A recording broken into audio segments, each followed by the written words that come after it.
Esmalt ma tahan tänada kõiki, kes juba on hakanud meie superfännideks või subscriberiteks ehk tellijateks. Suur tänu, et te nagu väärtustate meie aega. Meil eelnevalt pidevalt oli probleeme laivis näiteks, kus tulid 0 kontot sisse. See tähendab seda, et neil on 0 jälgijad, nad jälgivad 0 inimest ja nad on just loodud kontod ja nad ütlevad midagi halba. Sellepärast siis TikTok on loonud superfännide süsteemi, et sa saaksid teha otseülekandeid inimestele, kes väärtustavad sinu aega. Ehk siis nad ei tule sinna ütlema lihtsalt sulle halvasti. Nad ütlevad sulle konstruktiivset kriitikat, kuidas teha oma asja paremini, anda nõu, mitte lihtsalt, et mine tööle.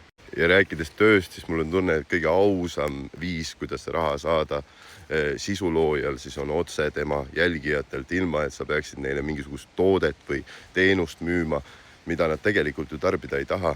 Aga sina oled nõus võib-olla palgatšeki eest müüma seda natuke rohkem kui peaks.